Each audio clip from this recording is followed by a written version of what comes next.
자, 안녕하세요. 수능술 조시환입니다. 자, 오늘은 3강 발제, 3강. 3강의 지금 제목 보시다시피 상가함수, 그 다음에 극한과 미분 이렇게 되어 있습니다. 그래서 차근차근 상가함수부터 정리를 할 건데요. 여러분 수학 시간에 하는 것처럼 뭐 상가함수를 처음부터 끝까지 기본적으로 하나하나 한 게 아니고요. 항상 선생님 말씀드렸죠. 항상 횡적으로 한다고. 그래서 꼭 필요한 내용에 대해서 포괄적으로 좀 거시적 안목을 가질 수 있도록 그렇게 내가 정리를 해드리겠습니다. 자, 따라오시도록 하고요. 자, 우선 1번부터 시작을 하죠. 지금 교과 과정에서 빠져있는 걸 알고 있는데요. 사인 법칙이. 근데 사실은 그 도형과 상가함수와 관련된 문제가 많이 나오고 있는데 그 문제 중에서 한 90% 거짓말 좀 못하면 정도가 사인 법칙을 보고 다 풀릴 수 있습니다. 그래서 교과 과정에 빠져있든 들어가있든 관계없이 여러분들은 사인 법칙을 확실히 인지하셔서 많이 활용하시면 도형 문제 푸는데 도움이 많이 될 거예요. 자, 사인 법칙이 뭐냐 하면은, 자, 봅시다. 이게 삼각형이 A, B, C가 있죠. 그 꼭지점을 지나는 원을 그었습니다. 이걸 우리가 뭐라 그러냐면 외접원이라고 그러죠. 이 O가 외접원의 중심이라고 얘기합니다. 그래서 대문자 R이 이제 외접원의 반지름 이렇게 얘기하죠.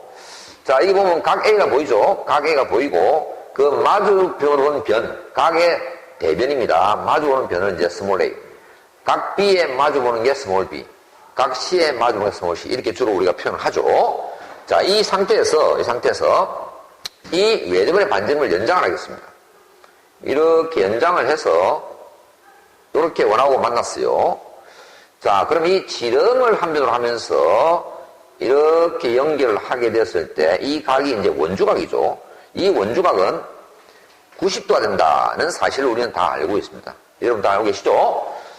이 점을 내가 A-라고 하겠습니다. 그러면 여기 있는 원호 보입니까? 원호 BC를 보시면 이 원호에 대한 원주각이 A고 동시에 A-도 원주각이에요. 그러니까 동일한 원호에 대한 원주각은 항상 같아. 자, 다시 말해서 이 각과 이 각은 같을 수밖에 없지요. 자, 이것도 여러분들 다 잘 알고 계실 겁니다. 이 상태에서 삼각형 A-BC를 보세요. 자, 각 A와 각 A-는 같다는 사실을 금방 쌤이 설명했고요. 삼각형 A-BC를 보시면 이 친구가 직각삼각형이에요. 그러면 직각삼각형이니까 sin A-는 어떻게 될 것이냐 하면 이 직각삼각형에서 빗변의 길이, 맞죠? 분의 높이가 sin 값이죠. 예, 그래서 이 값은 2R이 되겠습니다. 2R. 외접원의 반지름의 지름이니까 분의 A라고 우리가 표현할 수 있을 거예요. 이해됐나요? 자, 그런데 각 A와 각 A가 같으니까 얘는 없다고 생각해서 sin A는 2R분의 A다가 된다는 얘기입니다. 그러면 이제 여기가 A일 때 여기 스몰 A 되니까 여기가 B가 되면 뭐가 될까요? 스몰 B가 되겠죠. 그러니까 이쪽 생각하지 마시고 요게 B로 바뀌면 이게 스몰 B로 바뀔 거라고 그렇게 생각하면 됩니다. 그죠? 그러면 이게 B면 B, 이게 C면 C 이럴 거 아니야? 그러니까 그대로 적어 보겠습니다. 그러니까 sin B가 되면 얘는 2R분의 B가 될 것이고 sin C가 되면 얘는 2R분의 C가 될 것이다 이 말입니다. 자, 그러면 여기는 2R이 공통이니까 요 두 개를 분모와 좌변을 서로 자리를 바꾸겠습니다. 그럼 되죠? 2R은 sin A분의 A 될 거야, 그지? 2R은 sin B분의 B가 될 것이고, 그래서 이 식을 따로 이제 전체적으로 2R이 이제 공통이니까 묶어서 정리하면 될 겁니다. 2R은 sin A분의 A는 sin B분의 B는 sin C분의 C라고 정리할 수 있을 거예요. 이것을 그 유명한 이제 우리가 사인 법칙이라고 하는 겁니다. 사인 법칙. 쉽죠? 어렵지 않습니다. 그죠? 자, 이게 뭘 의미하는지 생각합시다. 이게 이제 삼각형의 세 변의 길이죠. 세 변의 길이가 A 대 B 대 C면 마주보는 각이 아니라 마주보는 각의 사인 값이야. 사인 값. 사인 값 이 비례한다는 겁니다. 그러니까 세변의 길이의 비는 마주보는 각의 사인 값에 비례한다. 그리고 그 사인 b가 외접원의 지름이 되더라 하는 내용입니다. 지금 이 정도면 뭐 한번 쌍용 연습하시면 바로 외워지겠죠. 예, 딱 외워놓고 많이 써먹도록 합시다. 도형 문제 풀 때 굉장히 도움됩니다. 자, 그럼 이제 이거 어디에 써먹히는지 예를 들어서 한번 보도록 하죠. 자, 이는 문제가 두 개가 있습니다. 자, 이 두 개의 예의 문제를 푸는데 사인 법칙을 알고 있으면 너무너무 쉬워진다는 거예요. 자, 30도와 마주보는 변의 길이가 2야. 그러면 아까 기억납니까? 사인 30도 분의 뭐라고? 2는 또 이쪽 각이 45도죠? 그럼 사인 45도 분의 x 이렇게 딱 정리하면 이게 사인 법칙입니다.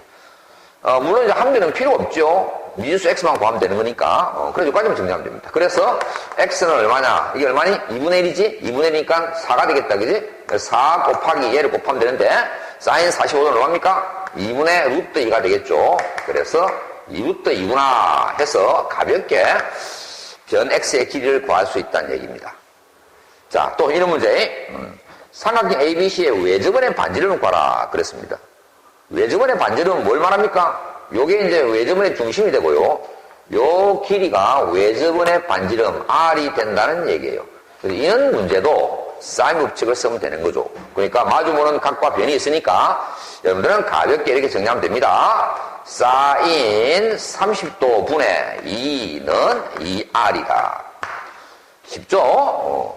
그럼 R은 얼마가 될까요? R은 이게 2분의 1이니까 4가 되고 나누니까 2 해서 가볍게 우리는 답을 찾아낼 수가 있는 겁니다. 아주 쉽게 예를 들어서 한번 연습을 해봤습니다. 자, 무엇보다도 사인 법칙이 교과서에 있든 없든 간에 여러분들은 확실히 숙지하고 계셔서 도형 문제에 많이 써먹기를 바랍니다. 자, 여기 이제 첫 번째 사인 법칙이고 반드시 알아야 될 내용이고요. 자, 두 번째 들어봅니다. 탄젠트 덧셈정리입니다. 탄젠트 덧셈정리는 이거는 수능도 마찬가지고 논술도 마찬가지고 완전히 단골 손님입니다. 자주 나온다는 거죠. 나오면은요 편안하게 답을 맞출 수 있어야 됩니다. 자, 이 문제의 요지를 보면 여기 원점이 있어요. 원점이 있고요. y 이퀄 x가 있고 y 이퀄 x 위쪽으로 y 이퀄 mx m이 1보다 크니까 길이가 1보다 크니까 위쪽으로 가야 되겠죠. 그 다음에 y 이퀄 cx가 있는데 cx는 c가 0하고 1 사이니까 y 이퀄 x 밑으로 가야 될 거야. 그지? 그래서 이 각이 세타, 이 각이 3분의 파이 빼기 세타다. 그랬을 때 c를 m으로 표현하라. c를 m으로 표현하라 이러면 우리는 뭘 해야 되느냐 하면 무슨 c는 무슨 m 등으로 된 식을 만들어내요. 관계식을. 관계식을 만들면 이제 c를 m으로 정리하면 된다고. 자, 그럼 주인공이 c와 m이야. 자, c와 m이니까 요걸 잘 본다. 요거 m과 c가 있단 말이야. 그런데 이 친구들은 뭐냐? 기울기야. 기울기인데 탄젠트 값하고 필수의 관계가 있죠. 그러니까 요렇게 여러분들은 적절한 문자를 두면서 각을 잡습니다. 뭐 알파로 두든지 했습니다. 나는. 그러면 탄젠트 알파가 뭘 말하냐? 이 직선의 기울기를 말하죠. 자, 얘도 C가 주인공이니까 적당하게 문자로 둡니다. 이걸 뭐 베타라고 두겠습니다. 그러면 탄젠트 베타가 무엇이냐? 이 직선의 기울기니까 C다. 이렇게 되는 거야. 그럼 이렇게 문자로 적절히 두고요. 그러니까 누가 알파라고 두면 풀 수 있는데 안 두면 내가 알파로 둘 수 없다. 이러면 안 됩니다. 여러분 필요하시면 알아서 문자로 두시는 거예요. 근데 이제 이 문자로 내가 놓은 문자니까 나중에 이제 없애주면 됩니다. 편하게 두시고요. 그럼 이제 당연히 이제 인관계가 성립할 거야. 탄젠트 알파는 직선 mx의 기울기니까 m. 탄젠트 베타는 무엇이냐? c. 이래 될 거란 말이야. 그럼 이 관계를 만들어야 돼, 관계를. 그런데 우리가 잘 알고 있는 탄젠트 덧셈정리, 공식 다 외우고 있어야 됩니다. 이건 반드시. 탄젠트 덧셈정리가 무엇이냐 하면 알파에서 빼자. 각 알파에서 각 베타를 빼자. 이렇게. 빼면은 뭐가 되느냐 하면 요거 두 개 합진각이 나오겠지. 그지? 합진각이. 합치면 뭐가 돼? 세타가 없으니까 3분의 파이 되겠지. 3분의 파이. 그러니까 이 값이 미인수가 말이야. 아주 가볍게 3분의 파이로 딱 변한 거야. 그럼 탄젠트 3분의 파이는 얼마입니까? 루트 3이죠. 탄젠트 60도는. 이 값이 루트 3은 사실 알 수 있어. 그런데 우리는 탄젠트 드셈의 공식을 알고 있어. 여기가 마이너스 보면 분모가 플러스, 분자가 마이너스. 분자를 따라가죠, 부호를. 여기가 플러스면 분자가 플러스 되고. 다 외우고 있을까요? 자, 1 플러스 탄젠트 알파, 탄젠트 베타. 이거 모르면 안 돼. 그지? 그 다음에 분자가 탄젠트 알파 빼기 탄젠트 베타. 아까 얘기했죠? 이게 더하기 때문에 이게 더하기 빼기 되는 거예요. 자, 그럼 이제 알파 베타는 내가 놓은 문자니까 그 대신에 MC로 다시 적어야 되겠죠?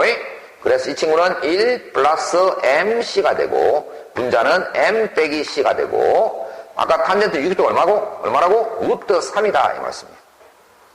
이런 관계식만 만들면 되는 겁니다. C와 M을 끼고 있는. 그럼 이게 1분의 루트 3 하는 거 1을 곱하면 되겠죠? 정리를 하셔야 되니까. 자, 곱합니다. 루트 3 플러스 루트 3 MC는 M 빼기 C다. C를 M으로 표현을 했으니까 C로 묶어야 되겠죠. 이 친구를 넘기겠습니다. 그럼 이 친구 넘겨야 되겠죠. 그래서 루트 3M 플러스 1 C는 M 빼기 루트 3이 되어서 그래서 C는 얼마냐? 이 친구를 이렇게 나누면 되겠죠. 그러면 이제 C를 M으로 잘 표현하게 된 겁니다. 어렵지 않죠? 자, 탄젠트 드셈 중에 대한 공식을 확실히 인지하시고 각과 기울기의 관계에 관한 문제가 나오면 이런 식으로 편안하게 적용을 할 수 있어야 됩니다. 자, 두 번째 중요한 게 탄젠트 드셈 정리였습니다. 자, 상감수 공부하는 데서 세 번째 중요한 게 무엇이냐 하면은 상감수의 합성이죠. 상감수의 합성입니다. 자, 한번 볼까요? 이런 식으로 구간 0, 파이에서 fx가 주 있습니다. 자, 이 친구가 x고 k에서 최대값을 가진대. 그때 탄젠트 k를 구하라고 했던 겁니다. 우리가 최대 최소를 구하려면 어떻게 한다고? 그래프를 그려야 돼, 그래프를. 선생님 누차 강조하죠. 최대 최소 문제 하면 머릿속에 그림을 그려야지. 그 그림을 싹 그려서 범위가 있으면 딱 잘라서 가장 높은 값이 최대값, 가장 낮은 값이 최소값 이렇게 되는 거죠. 이 그래프를 그리려면 어떻게 됩니까? 미분해야 돼, 미분이지? 미분해서 제로 되는 값에서 극대극소가 나올 거라고. 그래서 이 친구를 미분해서 구하면 되는데 이게 미분을 안 해도 되더란 얘기야. 자, 이걸 그냥 이대로 그림 그리기 힘들어요. sin x하고 cos x 두 개의 그래프, sin x하고 cos x 두 개의 그래프를 합쳐서 그려야 되니까 쉽지 않겠죠. 하지만 각이 똑같고 말이야. 각이 똑같죠, xx? sin, cosin으로 다른 이 케이스는 합성을 통해서 한 개의 상가함수로 표현할 수 있다. 한 개의 상가함수로 표현하면 여러분 상가함수 그래프 다 그릴 줄 알거든. 그러면 미분 안 해도 그래프를 그려서 바로 최대 최소 구할 수 있다는 얘기입니다. 자, 합성은 어떻게 하더라? 합성은 어떻게 하죠? 사인으로 합성하는 경우가 있고 코사인으로 합성하는 경우가 있는데 주로 사인으로 많이 합성하니까 수학 시간에 뭐 좀 부족한 거 하시도록 하고 사인으로 합성을 하면 사인 x 앞에 있는 개수를 x축에 찍어주죠. 그 다음에 코사인 x 앞의 개수를 y축에 찍어줍니다. 그래서 이렇게 정리하죠. 물론 이게 마이너스 사인 x 하면 이쪽으로 찍어야 되는 겁니다. 마이너스 1을. 그렇죠? 자, 이렇게 하면 이 길이가 얼마가 되느냐 하면 피타고라스 정리해서 루트 5가 되겠죠. 근데 이 각은 특수하게 아니니까 내가 그냥 알파라고 하겠습니다. 그러면 fx는 어떻게 합성이 되느냐 하면 루트 5배가 되면서 사인으로 합성이 된다는 얘기죠. 그래서 x 플러스 알파가 될 겁니다. 코사인으로 합성하게 되면 반대가 되죠. 사인 x의 개수가 y축, 코사인 x 개수가 x축. 그래서 크기는 똑같아지는데 이 각을 베타라고 한다면 여기가 코사인 x 빼기 베타로 합성되죠. 자, 혹시 만약에 공부가 좀 덜 된 학생은 빨리 공부해서 자기 것을 만들어야 됩니다. 자, 보다시피 이렇게 하니까 그래프가 사인 그래프 하나만 달라 나오는 거야. 그러면 fx가 최대가 되려면 그래프 이렇게 된 거 알죠? 아니까 이 값이 얼마 될 때 최대됩니까? 이 값이 1이 될 때 최대가 된다 해서 미분을 안 해도 가볍게 처리할 수가 있는 거란 얘기야. 그래서 필수적이고 상함수 합성을 확실하게 알고 계셔야 된다는 얘기입니다. 자, 그럼 이 친구가 1이 되려면 이 안에 각이 얼마 되죠? 각이 2분의 파이가 돼야 되겠죠. 그래야지 사인 90도는 1이 될 겁니다. 그때의 x값이 k가 된다는 얘기였죠. 요럴 때, 요게 2분의 파이가 될 때를 만족하는 x값이 k란 말이에요. 즉, k 플러스 알파가 2분의 파이가 된다는 얘기구나. 그러면 k는 얼마가 된다는 얘기냐 하면 2분의 파이 빼기 알파가 된다는 얘기구나. 그러면 탄젠트 k를 구하라고 했으니까 탄젠트 k는 k 대신 이 친구를 대입하면 2분의 파이 빼기 알파가 될 것이고, 맞죠? 여러분 다 아시죠? 여기 2분의 파이나 2분의 3파이 보면 여각관계다. 여각관계. 즉 여각 바뀔 여자입니다. 그러니까 탄젠트가 뭐로 바뀌죠? 코사인으로. 코탄젠트로. 사인은 코사인, 코사인은 사인. 그죠? 이 친구는 이제 코탄젠트로 바뀔 거예요. 부호는 어떻게 되느냐? 90도에서 알파를 뺐으니까 1 4보면 전부 다 플러스죠. 2 4보면 사인만 플러스고, 3 4보면 탄젠트만 플러스고, 4 4보면 코사인만 플러스입니다. 그럼 어느 4분면인지 말면 부호는 다 결정되고, 여기가 2분의 파이나 2분의 3파이, y축 기준에서 움직이면 여각관계 바뀐다. 그 다음에 이 친구가 파이, 2파이가 오면 x축을 말하죠. 보각관계다. 유지할 보, 바뀌지 않는다. 그대로다. 자, 이런 거 알고 계셔야 되겠고요. 그래서 코탄젠트 알파가 되더라 이 말입니다. 그럼 코탄젠트 알파 값이 얼마일까? 얘는 탄젠트 알파분의 1을 말하죠. 그런데 이 그림에서 탄젠트 알파는 얼마인가요? 예, 탄젠트 알파는 특수속이 아니었지만 탄젠트 알파 값은 구할 수가 있다. 1분의 2에서 2가 되겠죠. 그래서 이 값은 역수니까 2분의 1이 되겠구나 하는 정도의 문제입니다. 자, 세 번째, 합성 반드시 잘 알고 계셔야 됩니다. 자, 네 번째는 무엇이냐? 네 번째 보죠. 거의 상감수는 요 세 개, 나머지 하나 더 네 개 정도만 확실히 이해하시면 거의 크게 무리 없이 다 문제가 풀린다 봐야죠. 자, 상감수의 반각공식입니다. 물론 반각을 했지만 배각, 반각 동시에 다 이해할 수 있는데요. 배각, 반각공식이 뭔지에 대해서 간단하게 한번 셈하고 좀 적어봅시다. 확인도 할 겸해서. 자, 사인 2세타 배각이죠.는 2배의 사인 세타, 코사인 세타가 될 거예요. 그죠? 코사인 2세타는 얼마입니까? 얘는 코사인 제곱 세타 빼기 사인 제곱 세타가 될 거예요. 확실히 알고 있어야 돼요. 80논인데도 알고 있어야 됩니다. 까먹고 말고 하기 문제가 아니에요. 무조건 알고 있어야 됩니다. 자, 그 다음 여기다 1 빼기 코사인 제곱 세타를 대입하면 2 코사인 제곱 세타 빼기 1이 될 겁니다. 그죠? 반대로 여기다 1 빼기 사인 제곱 세타를 대입하면 1 빼기 2 사인 제곱 세타가 될 거예요. 이걸 우리가 배각공식이라고 합니다. 자, 다 알고 있는 걸 지금 확인한 겁니다. 자, 반각공식이 뭐냐면은 요거 이꼴 이놈이니까 주인공을 요 놈을 가지고 그러니까 코사인 제곱 세타를 주인공으로 하는 거죠. 그럼 1 넘기고 2로 나오면 되니까 그러면 2분의 1 플러스 코사인 2세타가 되겠죠. 이걸 반각공식이야. 그럼 이 식에서 사인 제곱 세타를 주인공으로 하면 사인 제곱 세타는 2분의 1 빼기 코사인 2세타가 될 거야. 이걸 우리가 반각공식이라고 하는 겁니다. 안 외우고 이거 가지고 변형을 해 나가면서 하면 되지. 그런 생각하면 안 됩니다. 그런 식으로 변형하면 될 거니까 외우지 말자면 안 되고, 필요한 것은 반드시 외워놔야지 응용이 빨리 됩니다. 자, 무슨 얘기냐?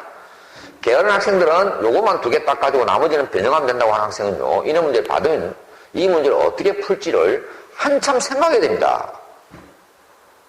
그러나 이 내용을 완전히 내가 숙지해서 그냥 1 더하기 1이 얼마지? 이게 아니라 1 더하기 1은 2죠? 2? 그 생각이 어딨어? 그런 식으로 하는 학생은요, 이 문제를 딱 보는 순간에, 이거 제곱이고, 반각공식 쓰면 이 값은 좌변은 뭐가 되느냐? 하면 어떻게? 2분의 1 플러스 코사인 이 값을 2배 해서 fx가 되겠네. 하고 바로 옵니다, 바로. 요거 풀으란 얘기네. 이걸 말하는 거죠. 지금 이걸 말하는 겁니다. 하고 바로 옵니다. 생각할 게 없다고. 그렇게 해 놓으셔야 됩니다. 그 다음에 이제 문제를 푸는 거야. 이것보다는 이게 훨씬 더 편하니까 보기도 편하고, 그지? 자, 이제 문제를 풀어봅시다. y 꼴 코사인 x 역함수가 fx라 그랬습니다. 자, 우리 앞 시간에 역함수에 대해서 공부했습니다. 아주 쉽다고 그랬습니다. 역함수가 뭐야? y 꼴 x 대칭이지. 그러니까 y에 x를 대입하고 x에 y를 대입하면 된다고. 선생님 적어볼까? 역함수 y에 x 대입했어. 그 다음에 x에 y 대입했어. 그럼 뭐가 역함수라는 얘기야? 바로 이놈이 역함수라는 얘기야. xy를 바꾸었을 때 그 y가 역함수라고. 그 역함수가 fx로 됐으니까 이놈이 fx라는 얘기다 이 말이야. 그러니까 다시 말해서 x는 코사인 fx입니다 이 말이야. 응? 그러면 이 방식, 즉 이 방식의 해를 구하는 얘기는 무슨 말이냐?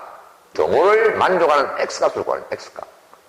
해를 구하는 얘기는 x가 많이 묻고 있는 거라고. 근데 코사인 fx가 뭐라고? x란 말이야. 그럼 이게 x라는 얘기 그 자체가. 그럼 1차 방식. 2분의 1 플러스 x는 5분의 1을 만족하는 x를 구하십시오. 참. 5분의 2. 넘기고. x는 얼마니?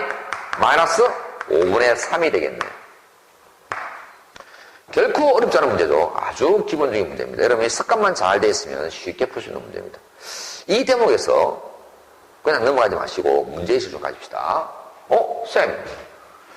구간이 0하고 파이 사이라는 게 무슨 말이냐면 x의 범위가 0보다 크거나 같고 파이보다 작거나 같다라고 했는데 그런데 답이 이게 나왔어. 이 말이 됩니까? 양수인데 음수 나왔는데 라는 생각을 해볼만 하죠. 어떻게 생각합니까? 이상하지 않나요? 이상하지 않습니다. 자, 코사인스 그래프를 쌤이 그려볼게요. 이거 보일 건가? 이쪽이? 조그만하게 그려, 조그만하게. 한 요까지만 그립시다.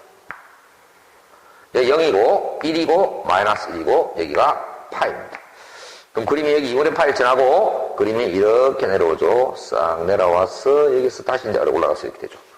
그렇죠? 그래서 정역이 0하고 파이 사이다 그랬던 겁니다. 자, 쌤이 함수할 때 1대1 대응도 설명했습니다. 역함수가 존재할 조건이 뭐죠? 반드시 1대1 대응이 되죠. 그래서 코사인 x 그래프에 대해서 범위를 이런 식으로 잡아주지 않으면 안 됩니다. 그래야지 이게 1대1 대응이 됩니다. 0에서 2파이까지 하면 감소 증가가 되기 때문에 1대1 대응이 될 수 없어요. 그러면 역함수가 존재할 수가 없는 겁니다. 그래서 이렇게 되기 때문에 1대1 대응이니까 역함수가 존재할 수 있겠구나. 그 다음 그게 이제 정역이었는데 치역은 뭐니? 마이너스 1과의 사이지. 이 값은 뭐야? 이건 여기는 x가 아니야. 왜냐 하면 원래는 여기가 y 꼴 코사인 x였는데 우리가 역함수를 구하기 위해서 y에 x, x에 y를 대입했고 즉 y가 x로 바뀐 거예요. 그러니까 지금 우리가 구한 이 x 값은 뭘 말하냐면 x 값이 아니고 y 값이었던 것이죠. y 값이 마이너스 5분의 3이니까 한 이쯤 될 거예요. 거기에 대응된 x 값은 여기가 되겠죠. 그래 사실은 이 값이 전혀 조건에 유예되는 게 아니고 정상적으로 아주 잘 풀었다가 되는 겁니다. 자, 요 정도가 상가함수 내용이에요. 그래서 상가함수는 지금 쌤이 강의한 내용 4가지를 확실하게 자기로 만들어서 요 유사한 문제들을 쭉 풀어보시면 상가함수 예상으로 그렇게 어렵지 않네? 하는 생각을 갖게 될 겁니다. 그래서 상가함수의 도사가 되기를 바랍니다.